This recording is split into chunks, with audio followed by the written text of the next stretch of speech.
Ora bem, vamos lá arrancar.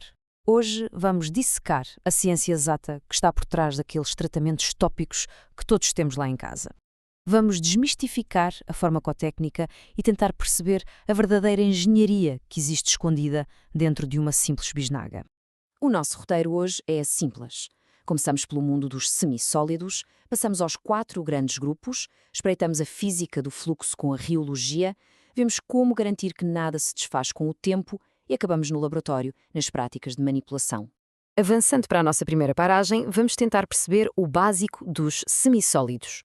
O próprio nome já diz muito, não é? Sistemas semissólidos. Estamos a falar de algo que fica ali no meio termo perfeito. Nem é um comprimido, que é totalmente sólido, nem um xarope, que é completamente líquido.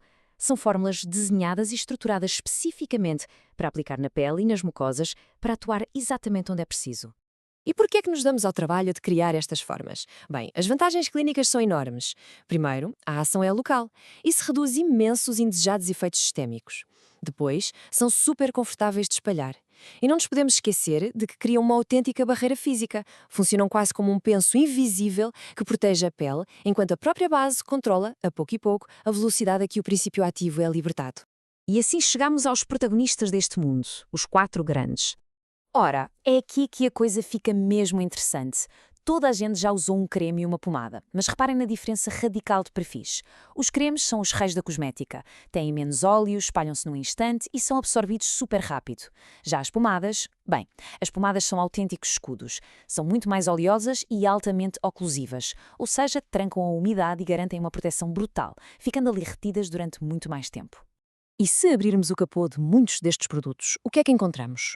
Emulsões. Basicamente, estamos a misturar líquidos immiscíveis. A mecânica é tal e qual a de fazer maionese na cozinha. E o truque está na fase externa. Se a fase que fica por fora for a água, as chamadas emulsões óleo em água, temos um produto que se lava facilmente, refrescante e de absorção rápida. Mas se invertermos a coisa e pusermos o óleo por fora, o cenário muda por completo. Passamos a ter uma fórmula resistente à água, com hidratação intensa e uma barreira protetora formidável. Depois temos os géis, que, arquitetonicamente falando, são espetaculares. Basicamente, temos um líquido que fica preso numa espécie de rede tridimensional feita de polímeros. Usam-se agentes gelificantes específicos. E há aqui um detalhe laboratorial giro. Se usarmos o famoso Carbopol, é obrigatório neutralizar o pH, muitas vezes com trietanolamina. Sem esse passo, a tal rede simplesmente não se forma. O resultado final? Um produto puro, super refrescante, zero gorduroso e que é literalmente perfeito para quem tem pele oleosa. No extremo oposto, temos as pastas. Imaginem uma pomada, mas à qual adicionamos uma quantidade brutal de pós sólidos. Esta densidade confere-lhes uma viscosidade altíssima. A grande vantagem disto? Não escorram. Nada, zero. São o cimento dermatológico, por assim dizer. São a solução exata para lesões úmidas ou para aquelas situações em que precisamos que a fórmula fique exatamente onde foi posta, a oferecer uma barreira espessa. Vamos agora subir um bocadinho a fasquia. Entramos na seção da riologia e do fluxo das fórmulas. E o que é a riologia? Em termos simples, é a ciência que estuda a forma como a matéria flui, se deforma e resiste a esse movimento. É exatamente isto que nos explica porque é que um produto desliza de forma suave na pele ou porque é que obedece perfeitamente quando apertamos o tubo. Aqui temos de dividir as águas na física dos fluidos. No fluxo newtoniano, a viscosidade é constante. Quer apliquemos muita ou pouca força, não muda. A água ou o álcool comportam-se assim, mas com os semissólidos passamos para o fluxo não newtoniano. E é aqui que a magia começa. A viscosidade do produto muda sim, mas de forma dinâmica, dependendo puramente da força física que exercemos sobre ele. Para descomplicar um bocadinho, pensem no comportamento pseudoplástico. É o que sentimos quando apertamos a bisnaga. Ao aplicar força, uma substância que parecia dura começa de repente a fluir muito bem. Porquê? Porque as moléculas alinham-se direitinhas na direção do fluxo.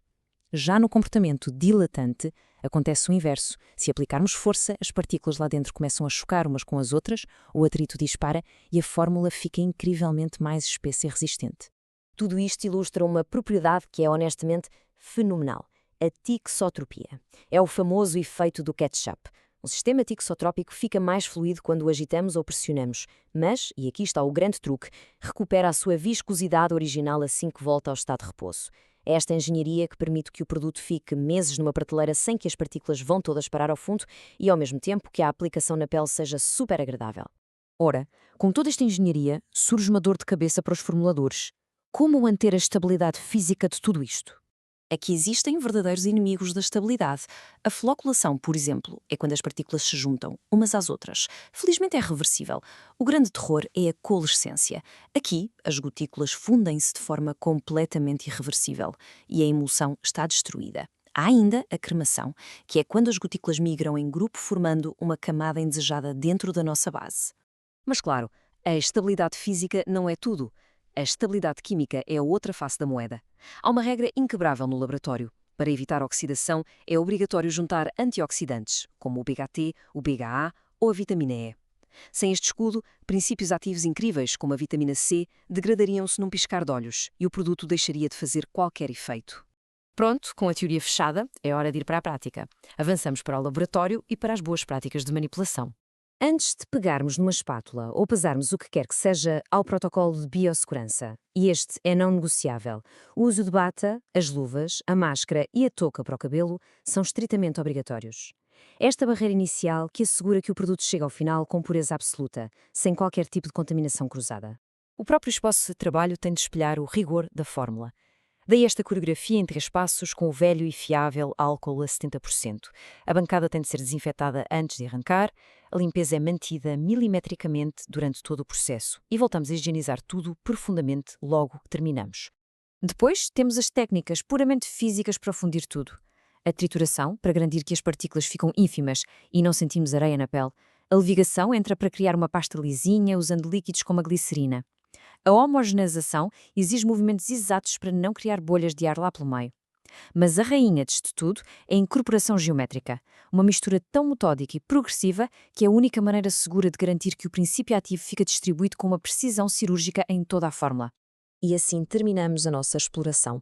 Sabendo agora o nível de precisão química e riológico que está ali escondido, será que algum dia voltamos a olhar para um simples creme, da mesma maneira? A verdade é que cada bisnaga e cada buião que utilizamos esconde nos bastidores uma quantidade brutal de ciência e dedicação técnica. Fica aqui esta reflexão. Obrigado por acompanharem esta análise e até à próxima.